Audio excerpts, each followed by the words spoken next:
Shall we say amen? So, let's open our Bible in the Gospel of Mark. Praise God. Chapter 2, verse 1. Sa Gospel of Mark. This is a very familiar verse. Amen. Story in the Bible. And I believe, mga kapatid, sa bawat salita ng ating Panginoon, either you heard already the text, amen, but there is another message from the Lord. Amen. So sa verse 1, sabi ng Bible, and again, he entered into Capernaum after some days, and it was noise that he was in the house.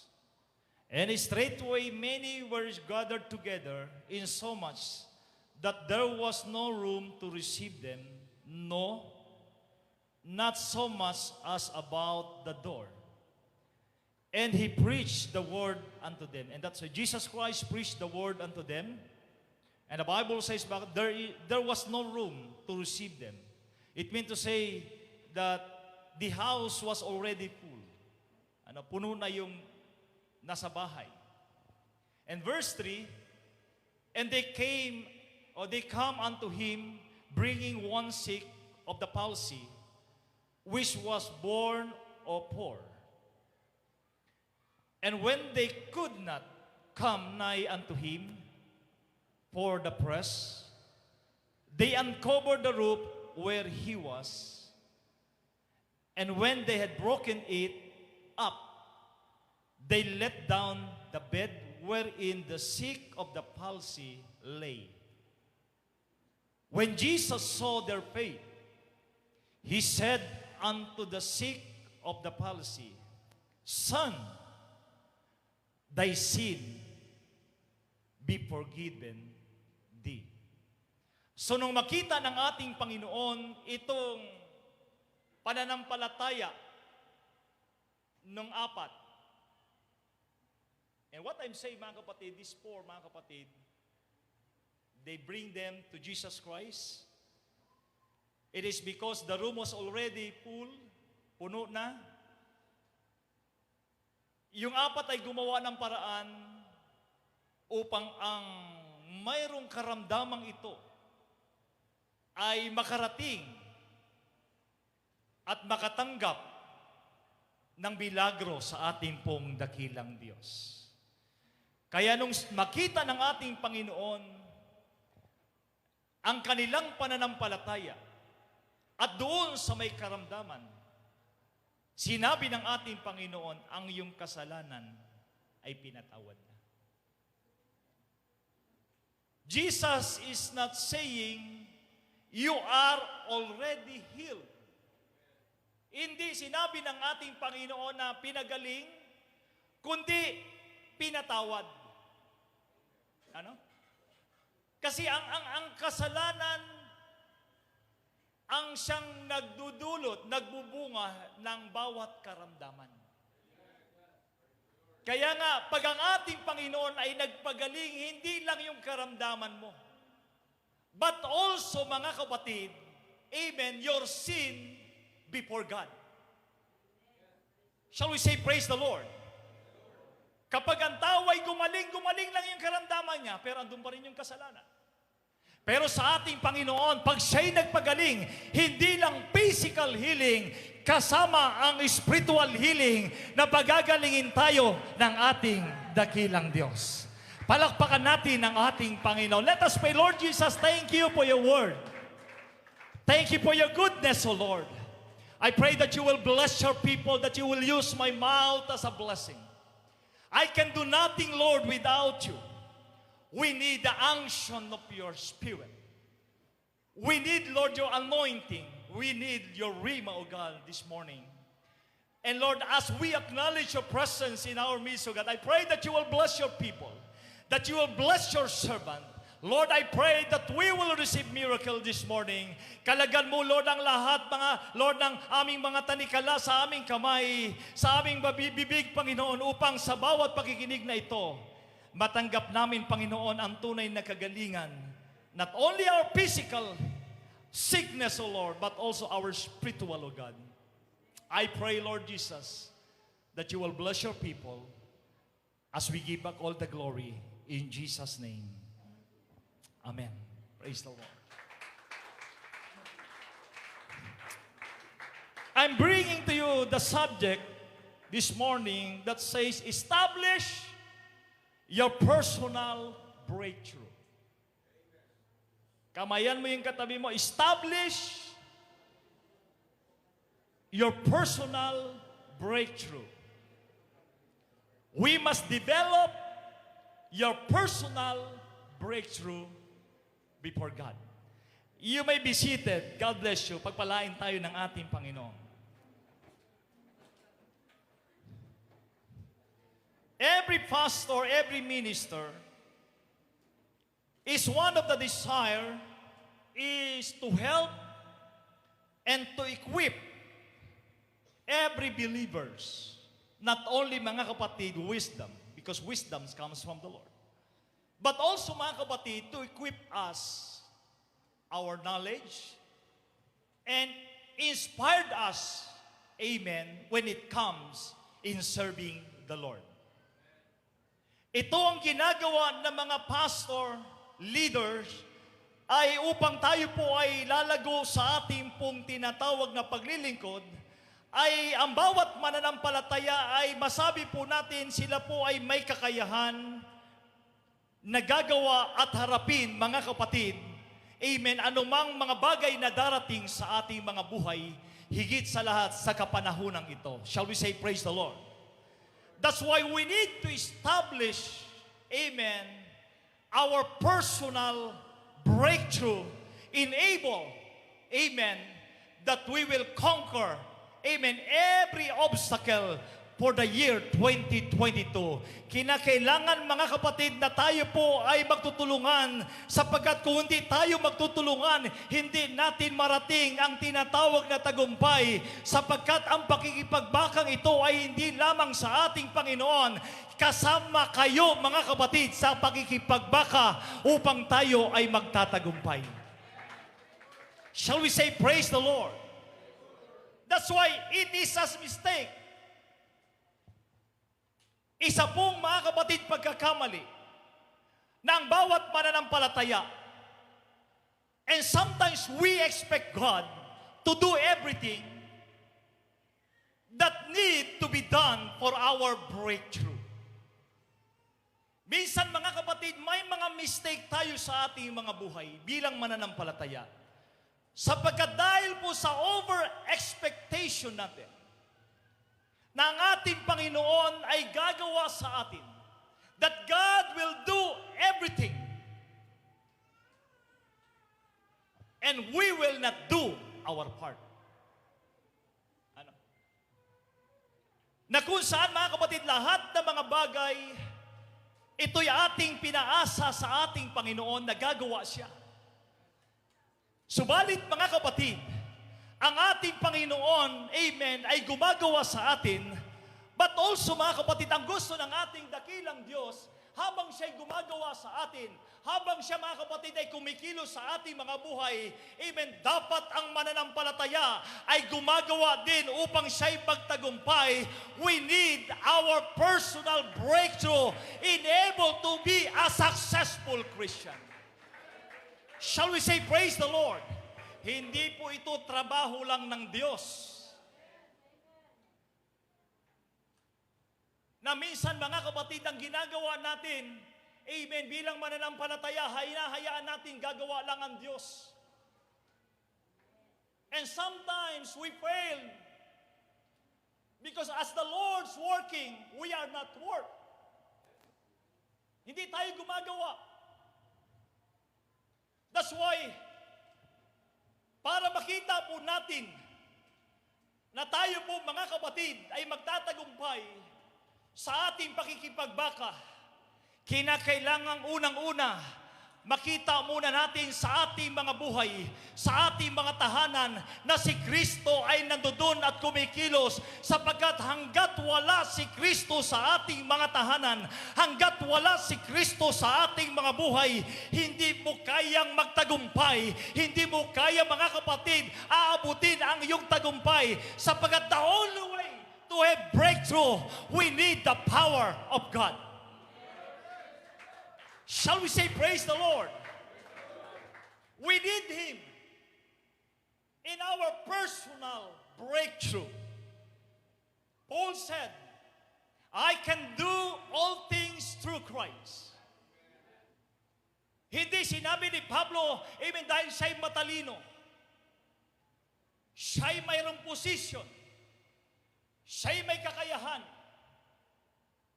And he can be successful sa kanyang paglilingkod. But his conclusion, he said, I can do all things through Christ. Amen. Ang kanyang tagumpay ay hindi galing sa kanyang lakas. Ang kanyang tagumpay ay nanggagaling kay Kristo. Kaya nga, ang ating tagumpay, amen, sa ating pong paglilingkod, hindi sa atin, kundi ito'y galing sa ating Panginoon na nagbibigay sa atin ng kalakasan. Shall we say praise the Lord? That's why we need Him in our personal, amen, house in our body. Kailangan natin ang ating Panginoon. Kailangan natin sa ating mga tahanan. Kailangan natin, mga kapatid, sa ating mga buhay, because without Him, we can do nothing. Huwag po tayong umasa lagi sa ating Panginoon at hindi tayo gagawa para tayo magtagumpay. Kaya, mga kapatid, pabagsakin ng Panginoon ang wall of Jericho. Amen. Without, amen, walking around the wall of Jericho. Kayang pabagsakin, kayang patayin ng ating Panginoon ang lahat ng enemy ng kanyang bayan. But God allowed them that every Israelites, amen, to work their faith. Sila ay sumunod sa ating Panginoon. Amen. At dahil sa kanilang pagsunod sa ating Panginoon, sila po ay nagkaroon ng tagumpay. Sila po, mga kapatid, narating nila kung ano yung pangako ng ating Panginoon. The same thing in the church. Amen. Ganon din sa iglesia ng ating Panginoon. Makakarating tayo sa tinatawag na tahanan ng ating Panginoon kung tayo ay patuloy na hahakbang sa ating paglilingkod. Patuloy nating igagalaw ang ating mga sarili. Amen. And with the help of God, amen, tayo ay magtatagumpay. Shall we say praise the Lord? The Bible says, in verse 5, in Mark chapter 2, and he says, when Jesus saw their faith, he said unto the sick of the palsy, Son, thy sin be forgiven thee. Sabi ng ating Panginoon, dito sa may karamdaman, nang pagkatapos makita ng ating Panginoon ang kanyang pananampalataya, dito sa may karamdaman, amen, ay nakita niya yung pananampalataya not only for the sick palsy, but also for poor men that bring this sick before God. Nakita ng Diyos, mga kapatid, amen, na habang ibinababa, amen, let me see the picture, amen, habang ibinababa nung apat ang may karamdaman, nakita ng ating Panginoon dito yung pananampalataya ng apat. And this is creating, amen, that their personal breakthrough, in order for us na makapag-create ka ng breakthrough sa iyong buhay, you must surround yourself with people who have faith. Para makita mo mga kapatid, na ang pananampalataya mo ay lalong lalago, kinakailangan mga kapatid, amen, ikaw ay napapaligiran ng mga taong puno ng pananampalataya.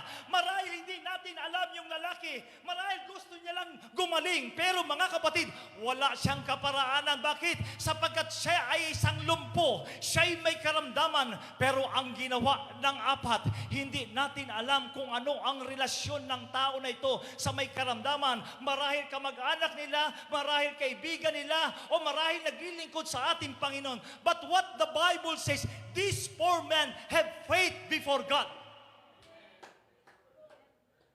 And when we surrounded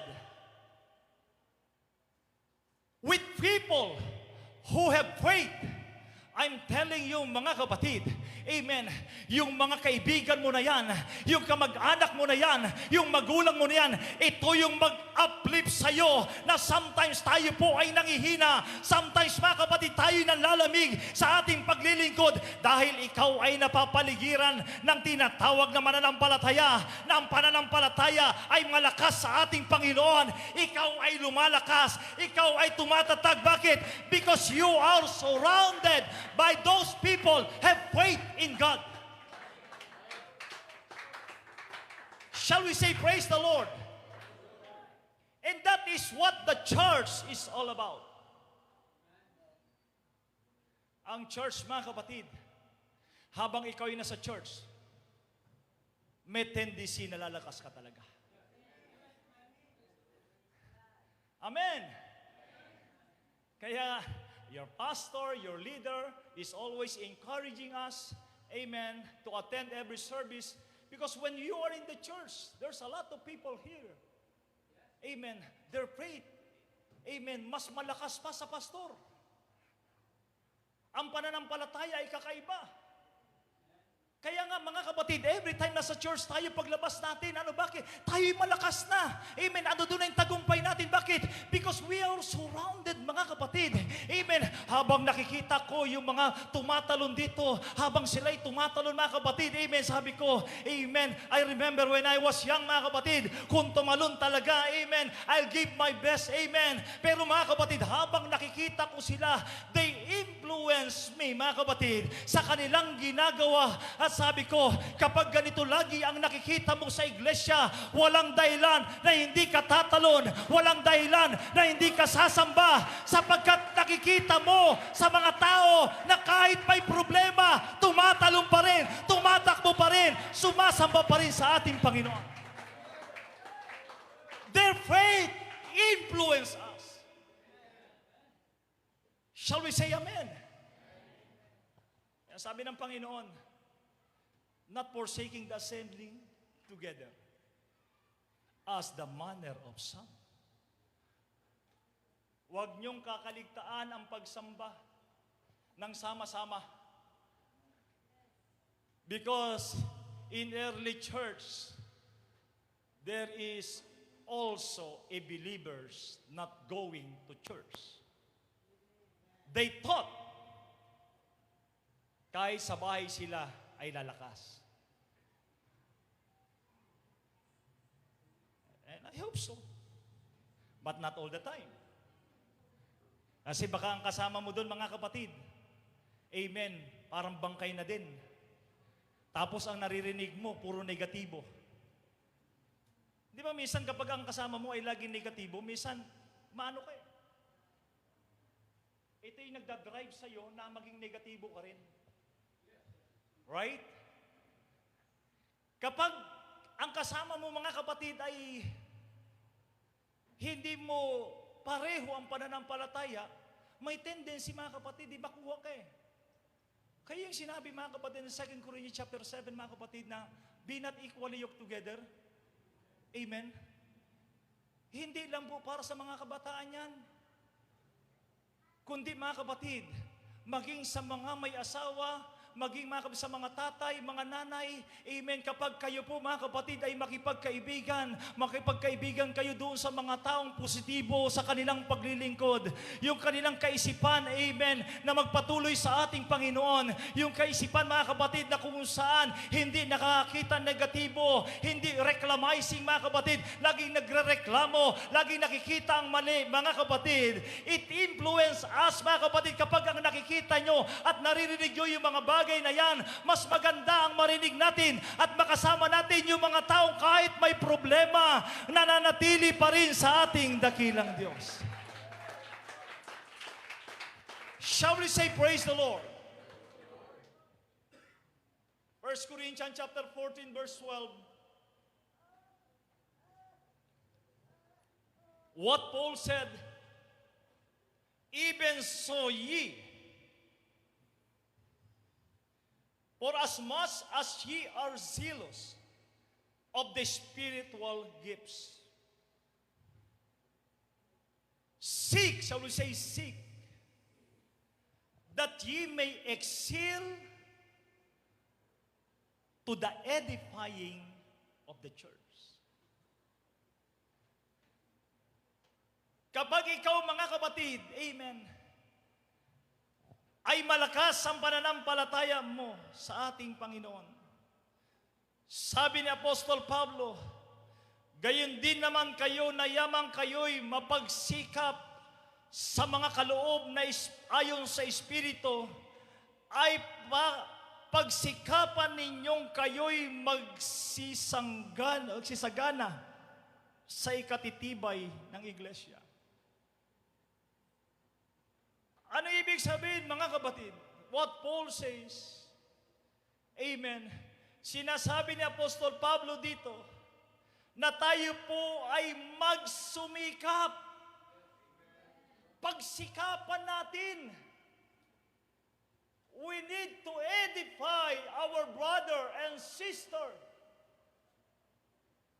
Sapagkat mga kapatid, if you are in a breakthrough, kung ikaw ay malakas, kung ikaw ay laging puspos ng banal na Espiritu ng ating Panginoon, it is time for us, amen, to encourage our brother and your sister na kung saan marahil sila ay nangihina. Kaya nga mga kapatid, ang dapat nating pagsikapan na tayo po ay laging malakas sapagkat may mga mananampalataya na dumarating ang panghihina.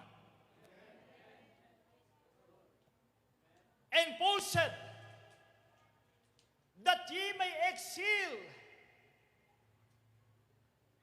Ano ibig sabihin ng excel? Lalago ka.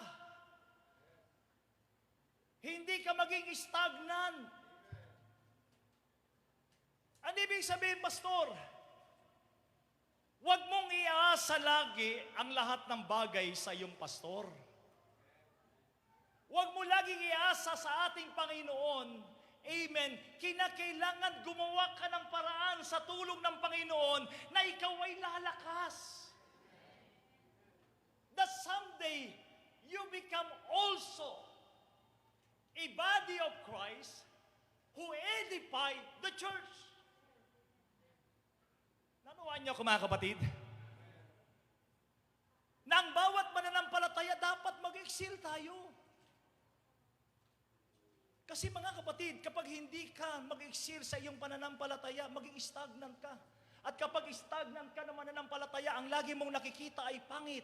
Ang nakikita mo mga kapatid ay negatibo. Ang nakikita mo lagi mga kapatid ay hindi maganda. Amen. Kaya nga, amen, kapag ikaw mga kapatid ay laging malakas sa mga espiritual na bagay, makikita mo na kahit negatibo, nakikita mo ay positibo. Why? Because you want to excel. Nanuwaan niyo ako mga kapatid? Kinakailangan mga kapatid, magtulungan natin ang ating sarili. Hindi pwede mga kapatid, not all the time nandiyan si Hur, nandiyan lagi si Aaron. Nanuwaan niyo ako mga kapatid, hindi lahat ng panahon nandiyan ang kapatid mo. May time mga kapatid, you are alone. Shall we say amen? Kaya anong sabi ni David, mga kapatid? Amen. David encouraged himself before God.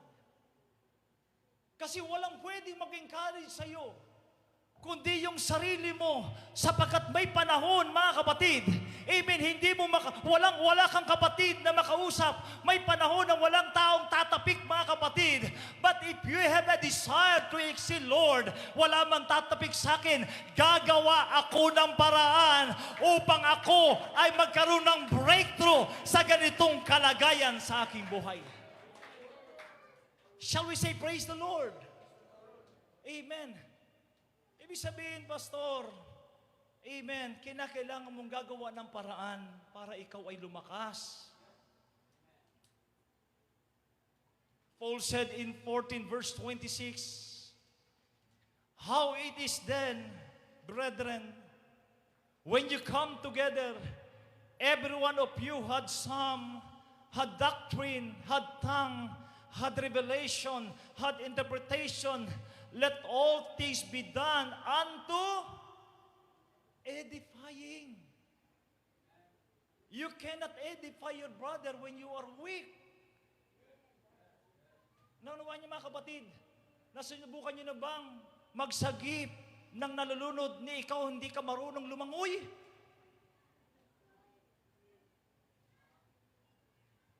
Sabi ng Panginoon, mahirap mag-akay ang isang bulag sa kapwa niya bulag. Mauhulog kayo pareho. So kinakailangan ang aakay dyan yung nakakakita. At ikaw, mga kapatid, amen, nakita mo na yung biyaya ng Panginoon. Nakita mo na yung liwanag ng ating Panginoon. Kaya nga, amen, panatilihin mo yung kalakasan na yan. Panatilihin mo, amen, na magpakalakas ka sa ating Panginoon. Amen, kinakailangan, mga kapatid, amen, mag-desire ka, Lord, I need my personal breakthrough. Shall we say, praise the Lord? Kaya nga, amen, yung apat na ito, ang sabi ng verse 4, they could not come nigh unto him for the press or the crowd. Sabi ng Biblia, listen to me, church, yung apat na lalaki na gusto nilang dalhin yung may karamdaman, listen to me. The problem is this. Yung bahay ay puno na. Sabi ng, you make a picture. Yung bahay ay puno na. Kahit gusto nilang papasok, hindi na sila makapasok. Kasi unang-una, yung dala-dala nila may karamdaman. Okay lang sana yung bit-bit mo, walang karamdaman eh. Pero kapag ang bit-bit mo ay may karamdaman, amen, napakahirap. Shall we say, praise the Lord? Kaya nga, ang ginawa ng apat, dahil gusto nilang madala, amen, itong tinatawag na may karamdaman, ang ginawa nila, mga kapatid, gumawa sila ng paraan. Ano ibig sabihin, mga kapatid? Ang ginawa ng apat, sila'y umakyat. I don't know, may mga picture ako dyan na binigay, sinabi. Sila'y umakyat doon sa bubong, and they tore the roof because, amen, they could not enter, amen, to the door. They uncovered the roof. Tinanggal nila, mga kapatid, ang bubong. Kaya tinitingnan ko, mga kapatid, sa Google, ano bang klase, mga kapatid, ng bubong in early church sa panahon ni Jesus Christ. At sinabi, mga kapatid, amen, that in the time 2,000 years ago, na ang mga bubong sa Capernaum, It made of what we call that. Anong tawag sa Tagalog dyan? Parang mga buho, mga awid. Amen. Dahil wala tayong archaeologists, may mga historian, amen, they thought that the house, mga kapatid, was made of pawid. O mga sanga-sanga, mga dahon, mga kapatid. At ito'y kanilang pinagsama-sama. Sapagkat mahirap naman siguro kung ang kanilang bubong ay bato. Dahil hindi nila pwedeng tuklapin yun. It's hard for them to uncover the roof if it is made by clay or made of steel. O, wala pa namang steel. Na ginagamit. Or i-roof, gawa ng mga kapatid ng metal sheet. It might be, mga kapatid, it is made of grass. Kaya ang ginawa, mga kapatid, amen, nung apat, amen, ay kanilang itong binakbak. Ano ba yan? Tinanggal nila. At doon, mga kapatid, amen, habang ito ay kanilang binabakbak, it is possible for them, mga kapatid, amen, na yung mga tao doon sa baba, magtaka sila, mga kapatid, kapag binabakbak, may mababagsak talaga, mayroong mahuhulog ng mga dayami, mga dahon, possible. At pwede, mga kapatid, may mga mahulog, mga kapatid, na maliliit na kahoy. Subalit, mga kapatid, amen, ang pinakamakikita po natin dito, na talagang may roof, may bubong. They exert of action. Sila'y gumawa, mga kapatid, ng kaparaanan. Sila'y gumawa, mga kapatid, ng paraan. Amen. At makita po natin, mga kapatid, there is an physical obstacle. When you say physical obstacle, amen, papawisan talaga sila. Okay lang sana magdala ka ng karamdaman, may dalang wheelchair. Ano kaya, mga kapatid, may dala kang stretcher.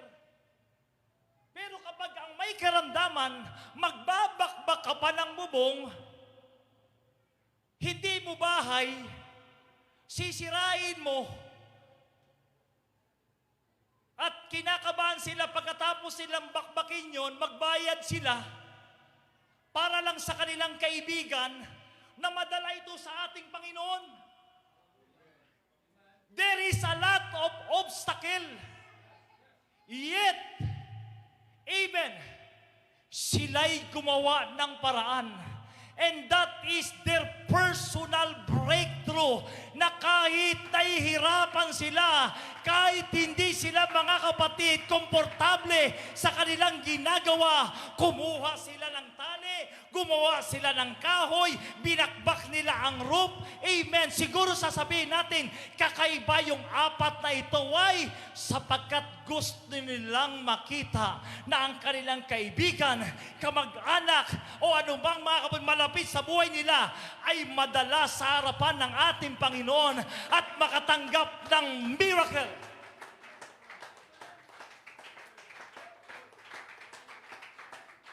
Kaya nga, yung pagdadala talaga sa kaluluwa, merong tinatawag expenses. Hindi tayo naligtas na walang gumastos sa atin. Breakthrough! Pastor, magdala ako ng kaluluwa, pakainin ko, pamasahihan ko, pameriendahin ko. Amen. Minsan nangangailangan ka, minsan wala ka, pero dahil sa pag-ibig mo sa kaluluwa, may mag-antay ka, minsan malate ka na pupunta sa church. Pero mga kapatid, kinakailangan mo mga kapatid, amen, alisin sa tinatawag na comfort zone ang sarili mo. Amen. Kinakailangan mga kapatid, huwag kang manatili sa comfort zone mo, na pupunta ka lang sa church. We must exert mga kapatid, na gagawa tayo ng paraan para makadala tayo ng kaluluwa sa harapan ng ating Panginoon, na kung saan gagawa tayo even our own selves. Shall we say amen? Sa palagay niyo ba, yung mga nagdadala ng bisita, hindi gumastos yan? Hindi niyo alam mga kapatid, pagkatapos yan, pag-Jollibeehin pa yan. Hello? Shall we say praise the Lord? Kasi okay lang sana yung normal eh. Alam niyo ba yung normal? Mag-invite ka, magdadala ka sa church, paupuin. Right? Amen? Kanina nga, tinitignan ko yung gustong sumama sa amin eh. Kaso saradong-sarado ang bahay. Sabi ko, nakalimutan nata. Sabi ko, baka bukas. Kasi sabi niya, Pastor, sasabay ako maaga kong gigising. Kaso mga kapatid, umaga na, mga tanghali, 7:30 na nga kami nabot, dahil naantay kong gumising eh. Wala talaga.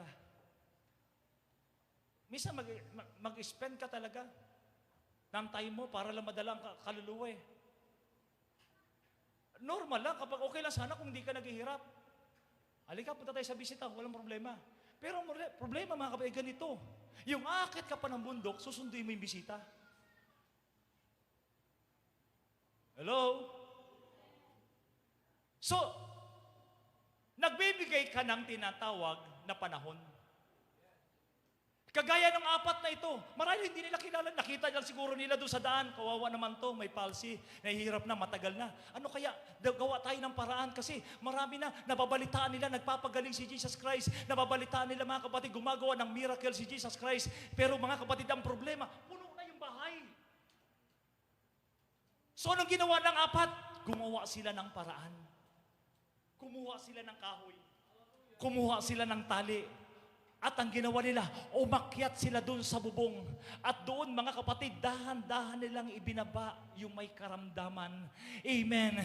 Hindi doon sa may karamdaman, kundi doon sa mayroong pananampalataya na 4 na gumawa ng paraan. Amen. Na kung saan aalis sila sa comfort zone, na kung saan okay lang kahit manatili na lang tayo. Huwag na tayo magdala ng bisita. Huwag na tayo magturo. Huwag na tayo mag-evangel. Bakit? Handa na lang natin darating ang mga kapatid. Kinakailangan mga kapatid, aalis tayo sa comfort zone natin, na komportable tayo, okay lang tayo nakaupo dyan, okay lang tayo mga kapatid, pero ang pagdadala ng kaluluwa, kinakailangan napapaligiran ka ng kasama mo rin sa kanilang mga pananaw. Shall we say amen? Hello? Hindi na makadaan, sabi nga ng isang pastor. Sabi niya, Pastor, gawan niyo ng paraan na ang mga pastor ay makapasok sa krami. Beforehand mga kapatid, ang hirap pumasok sa krami. Turuan ng mga pulis. Papanahon pa niyo ni Lacson. Meron po tayo mga kapatid na isang mananampalataya na sabi niya, Pastor, kung hindi nyo kayang dumaan sa gate, kung hindi nyo kayang dumaan sa likod, sa gilid, Pastor, pakiusap ko lang po, sabi sa ating pastor, Pastor Cesar, sabi niya, kahit sa bubong dumaan kayo, makapasok lang ang gospel sa loob ng Philippine National Police. Kaya gagawa talaga tayo ng paraan. And that is your personal. Kasi mga kapatid, minsan comfort na tayo eh. Comfort na tayo na walang ginagawa. Comfort na tayo mga kapatid na, na manatili. Comfort na tayo maaatid lang sa linggo. Mga kapatid, you must exert mga kapatid. Magbigay ka talaga ng panahon. Amen. Kung kinakailangan maglabas ka ng pera para sa kaluluwa, hindi mga kapatid ang tao magbayad. Ang Diyos ang magbabalik sa iyo. At ang sabi ng Biblia, siksik, liglig at umaapaw, ito ay ibabalik sa iyo ng ating dakilang Diyos. Shall we say praise the Lord? That's why, nung makita ng ating Panginoon, na unti-unting binababa yung may karamdaman. Amen. They breaking up overhead. Nakita ng Panginoon ang kanilang pananampalataya. Na kahit mahirap, dalhin sa Kanya, pero umalis sila sa comfort zone, gumawa sila ng paraan. Ito dapat ang gawin natin mananampalataya, mga kapatid. Amen. Kung hindi natin kayang dalin, mga kapatid, ang mananampalataya, amen, sa ganitong paraan, gumawa tayo ng ibang paraan, kagaya ng ginawa, mga kapatid, ng iglesia. Amen. Na kung saan mahirap silang pabalikin sa iglesia, minsan sasabihin natin, may bisita tayo, hindi na bumabalik. May bisita tayo, hindi na bumabalik sa church. Minsan, mga kapatid, we have 300 visitors every year. Minsan, 400 visitors every year. Actually, mga kapatid, puno na sana ito, mga kapatid, at wala na tayong paglalagyan. But the question, bakit hindi bumabalik? Kinakailangan gagawa tayo na iba pang paraan, mga kapatid. Amen. Upang, mga kapatid, makita natin ang bawat bisita ay babalik. Shall we say praise the Lord? I remember, mga kapatid, nagtuturo pa ako sa lugar nila, Sister, permit to use your name. Noong nagtuturo ako doon sa kanila, I remember that way back. Ano ba tayo? 1999? 98? Meron po akong tinuturuan doon. Amen. Na gustong-gusto niya talaga maglingkod sa ating Panginoon. I don't know, hindi ko na maalala kung sino man yun.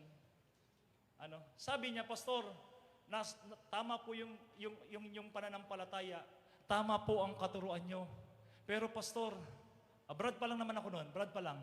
Sabi niya, Brad, kasi nung namatay ang kapatid niya ba o nanay niya, yung pastor na yun ang tumulong.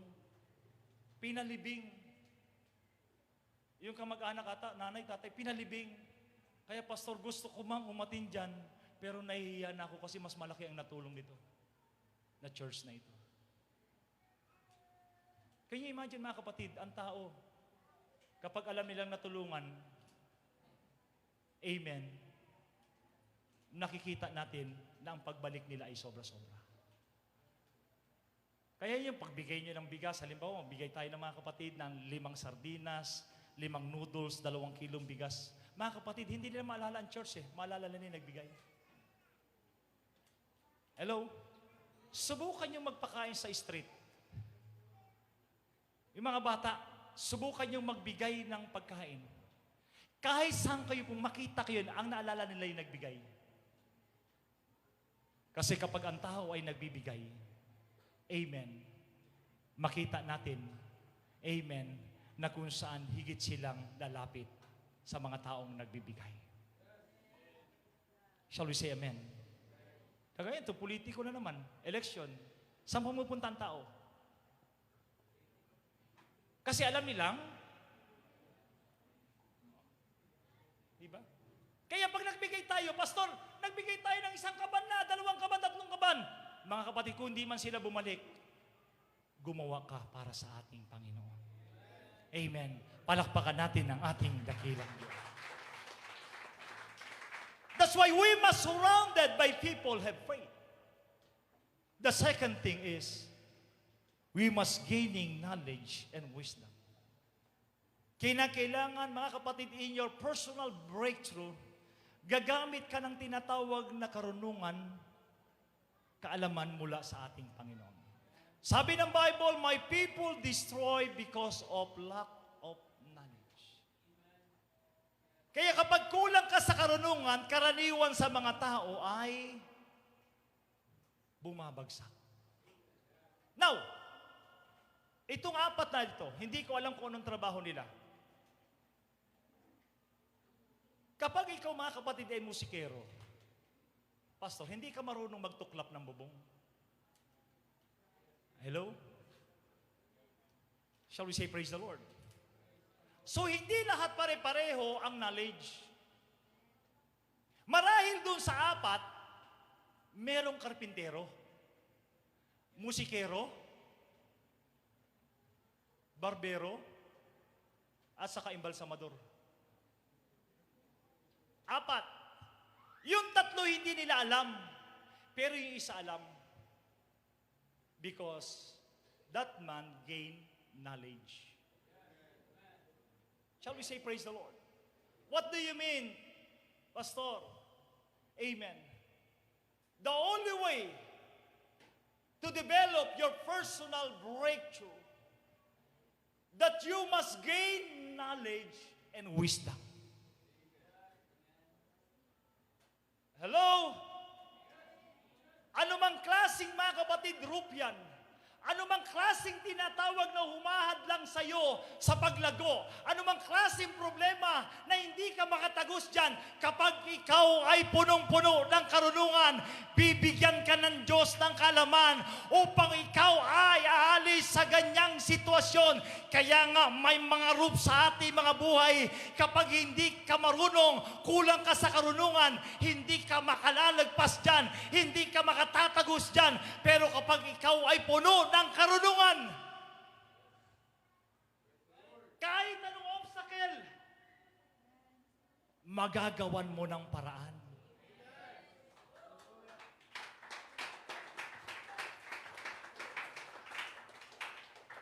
So what is the difference?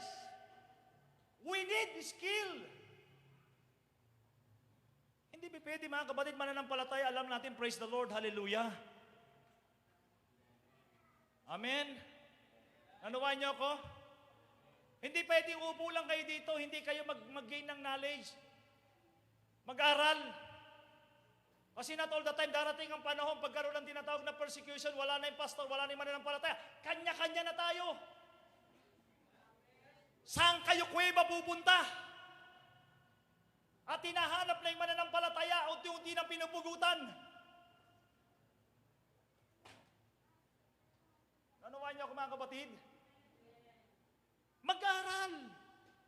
Kasi mga kapatid, ang taong puno ng karunungan, hindi siya ma-fail sa kanyang buhay. Kaya kayo mga kabataan, you want to develop your personal breakthrough? Amen. Huwag lang kayong aasa mga kapatid sa turo ng isa, mag-aral kayong mabuti. Mag-seek kayo, mag-aral na mag-aral na mag-aral. So that mga kapatid, iba't ibang level ng roof ang dadaanan natin. Iba't ibang level ng pagsubok ang dadaanan natin. Kaya nga, ang pag-aaral ay diretso at diretso at diretso. Bakit? Sapagkat hindi natin alam kung anong problema na darating sa atin. Hello? Saan kayo makakita ng estudyante linggo lang pumupunta? Scholar. O, di ba? Kaya minsan meron tayong Bible study, merong cluster meeting. Amen. Lahat ng cluster leader magsabing praise the Lord. Umatin tayo doon. Kasi ang gawain natin sa church Friday and Saturday, Sunday lang. Meron tayong cluster, mga kapatid, may mga Bible study. Umatin tayo, bakit? Kasi hindi tayo scholar. Mag-gain tayo ng knowledge. Bakit? Kasi kapag hindi mo pagsikapan na mag-aral, mga kapatid, babagsak ka.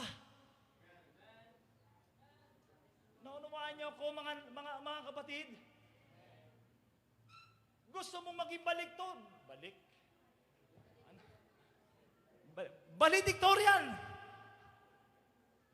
Tamad kang pumasok. Oh, shall we say praise the Lord? May gawain, kapitbahay mo lang, hindi ka pa umaattend. Tapos sasabihin mo, Lord, I want to develop my personal breakthrough. How can you develop your personal breakthrough even you are not attending any fellowship? Shall we say amen? Kaya nga, ang pastor nyo gumagawa ng mga design. May na para tayo lalakas. Kasi mga kapatid, may tendency na manghina ka. Kaya nga, andyan dyan lang sa kapitbahay mo ang gawain. Andyan dyan lang mga kapatid, katabi mo ang gawain. Nandyan maglakad ka ang gawain. Pumunta ka mga kapatid, and to gain knowledge.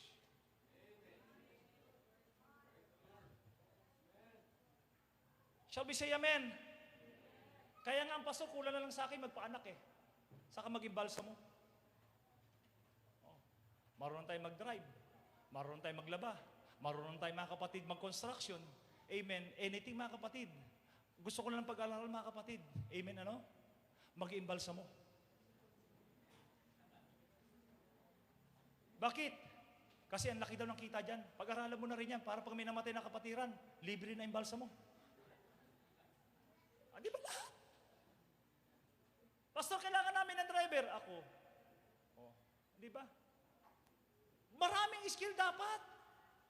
Shall we say praise the Lord? Ang problema, ang mga kabataan ang skill lang kumain at mag-cellphone. Walang alam.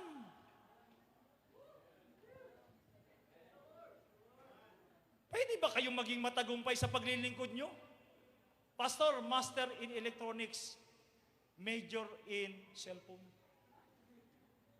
O, di ba?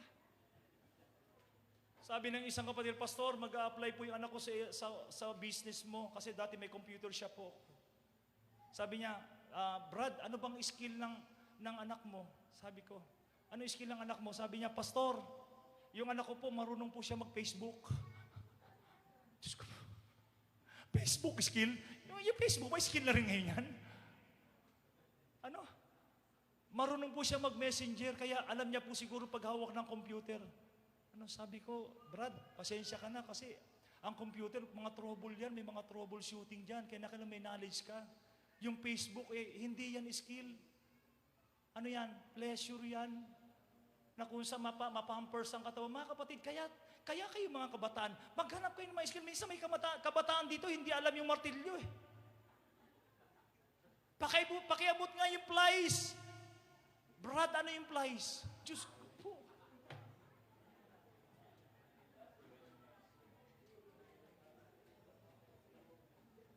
Plies, hindi alam. Pakiabot nga ng screwdriver. Brad, ano ba yung screwdriver? Yun ba may pampukpok? Walang skill.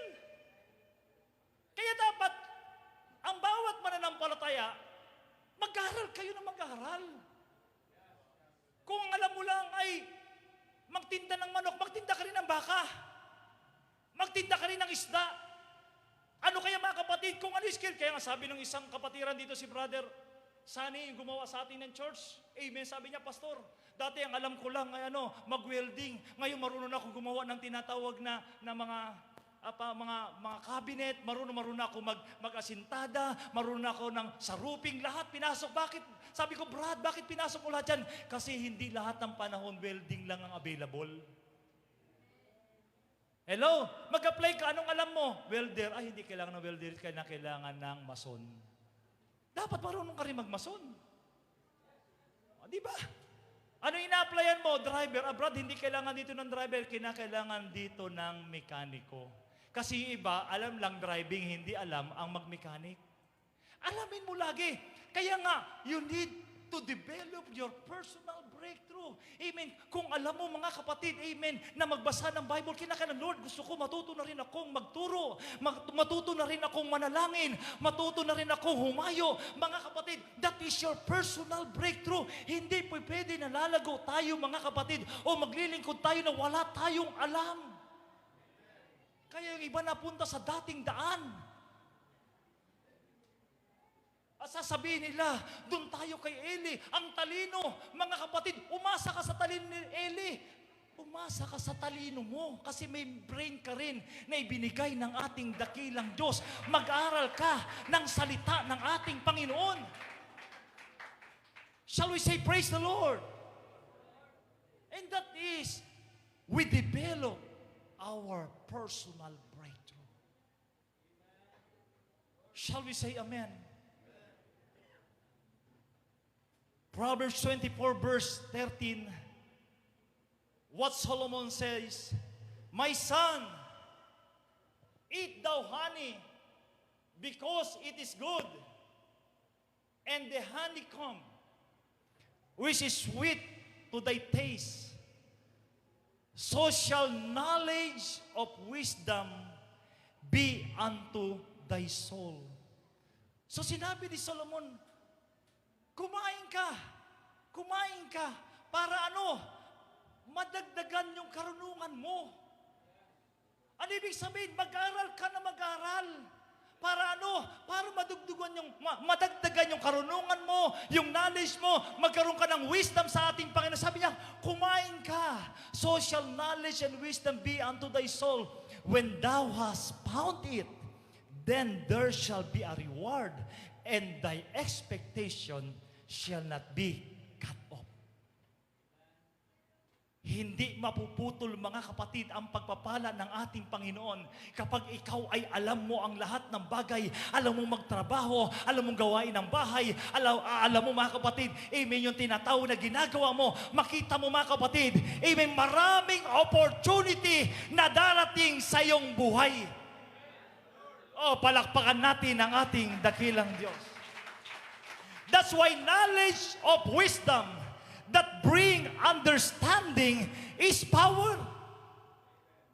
Kapag ikaw ay puno ng karunungan, pangunawa, and that is power. Pwede ka ba maging presidente na hindi ka nag-aral? Kaya nga si Pacquiao nakita niyo si Pacquiao. Kailan siya nag-aral ng high school?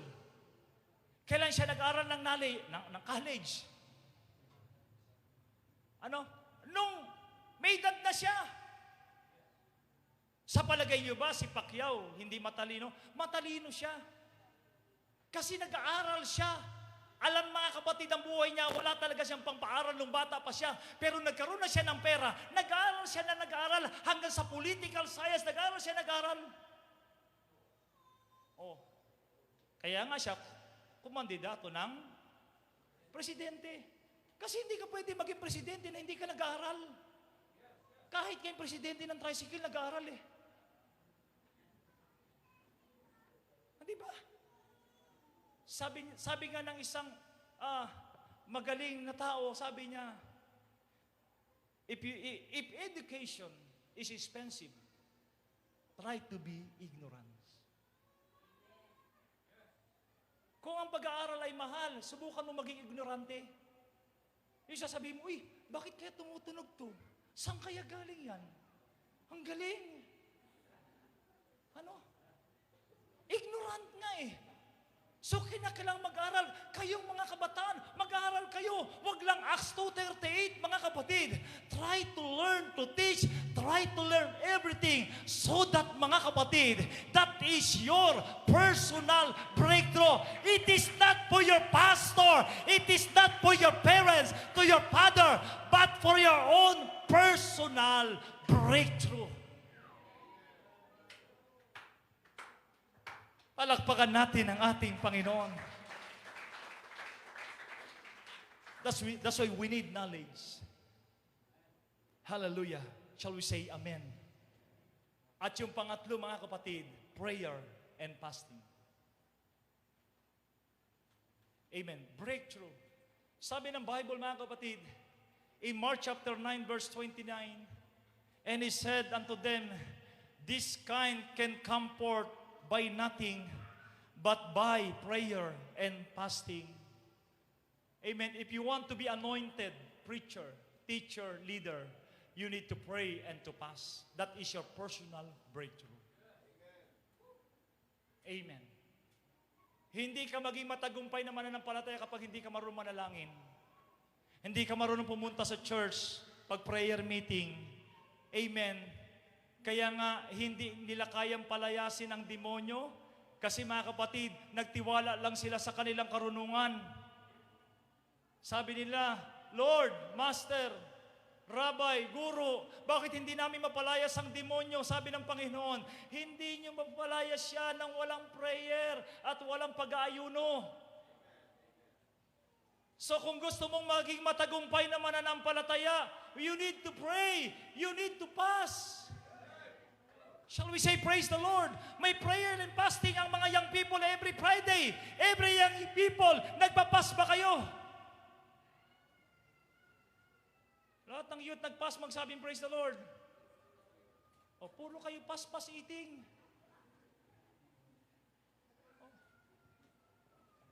tuloy mga kapatid, walang laman ang brain. Puro cellphone ang laman. Oh. Tapos tumatayo tayo sa pulpito rito, gumagamit ng microphone, walang fasting, walang prayer. Oh, Diyos ko.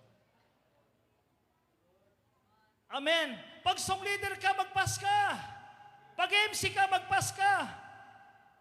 Musician, magpas ka kahit man ng 2 mil. Para kada tugtog mo, mga kapatid, maramdaman yung anointing ng instrumento mo. Oh, palakpakan natin ang ating Panginoon. You need your own personal breakthrough. Hindi para sa akin yan, para sa iyo yan. Kaya nga kung ikaw ay magiging matagumpay, it is not because of your pastor, maybe your pastor, amen, giving you an advice, amen, nagtuturo sa iyo, pero ikaw pa rin ang magdidilig ng halaman mo. Didiligan mo yan araw-araw. Sabi ng Biblia, si si Pablo ang nagtanim, si Apollo ang nagdilig, but God give them increase. Ang Diyos ang nagtinatawag na nagdidilig, nagpapalaki, mga kapatid. Kaya nga, ang gagawin natin, lagi nating diligan yan. O, palakpakan natin ang ating Panginoon. And lastly, taking the necessary step of something risky, faith. Kailangan ahakbang tayo na minsan mahirap. We need to challenge our own personal faith. Sa palagay niyo ba, mga kapatid, napakadali ang ginawa ni Pedro na lumakad doon sa tubig? Madaling sabihin, pero kapag dumating na sa panahon na nandoon ka, parang imposible. But sometimes we need to take a risk. Hello? Kinakailangan talaga. Ano ibig sabihin, Pastor? Amen. Kagaya ng ginawa ng 4. Amen. Ang ginawa nila, kahit sila ay pwedeng pagalitan ng mga tao, kahit nahihirapan silang tanggalin ang mga dayami. Siguro habang nandoon sila sa taas, sa baba, nagrereklamo ba, ano ba yan? Ano ba nangyayari? Nagbabagsakan na. Sa kabila, mga kapatid, na pwedeng may masabi sa kanila ang mga taong negatibo, they don't care. It is because of their faith before God. Because they were very passionate for helping somebody and get to Jesus. No matter what, mga kapatid, gagawin nila yon para lang sa kanilang kaibigan. Mga kapatid, ang pananampalataya ay kapanatagan sa mga bagay na hindi nakikita. That is faith. You must take risk in order to see the miracle sa iyong buhay. Kinakailangan mo, mga kapatid, ihakbang. Sometimes sa ating paglilinis very blurred. Hindi mo makita ang daan. Humakbang ka lang. Minsan mahirap, mga kapatid, na maglingkod sa ating Panginoon. Minsan mahirap ibigay ang buhay sa ating Panginoon. May isang tao, sabi niya sa akin, Pastor, gusto ko na pong magbago ang gulo ng buhay ko. Ang sabi niya, mga kapatid, I'm so very depressed, hindi ko na alam ang gagawin ko. Sabi ko sa kanya, sa Jesus ang kailangan mo, magsimba ka sa linggo. Mga kapatid, amen. Kaya hindi dumating. Bakit, mga kapatid? Ang paglilingkod, it is a decision. Amen. Minsan mahirap ibigay kung ano yung bisyo mo sa ating Panginoon. Kung ano, mga kapatid, ang nagko-control sa'yo, mahirap ibigay yan, but you must take a risk. Minsan, kahit mawala ang kaibigan mo, makapaglingkod ka lang sa ating Panginoong Jesucristo. Palakpakan natin ang ating Panginoon.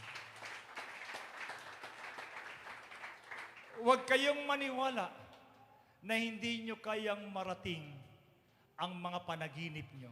Your dream, your goal, amen, your desire. You must believe to yourself. You must believe that there is God always and available and helping us. Palakpakan natin ang ating Panginoon. And as your pastor, ako'y naniniwala and I believe, amen, kapag tutulungan natin ang sarili natin, mararating nyo ang lahat ng inyong panaginip sa buhay. Whatever your plan, your dream, to your children, to your business, to your family, you must believe. Amen. You must develop your personal breakthrough sa iyong buhay. Huwag mong sabihin hindi mo kaya, kaya mo yan lagi.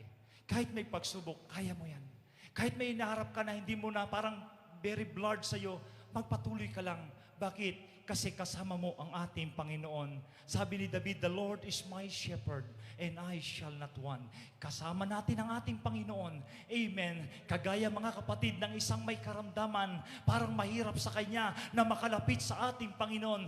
But there are people are willing to help them. And they're paid, they risk their life, they risk their reputation, they risk everything to bring his friend, his brother before God. At nakita nila ang miracle ng ating dakilang Diyos. Mga kapatid, kinakailangan gumawa tayo ng paraan upang tayo mismo ay lalago sa ating paglilingkod. Gawin natin lahat, mga kapatid. Umatin ka ng prayer meeting, umatin ka ng Bible study, cell group, anumang gawain ng tatay, mga nanay, young people, gawin mo yan at makita mo, unti-unti kang lumalago sa iyong pananampalataya sa ating Panginoon. Let's all stand together.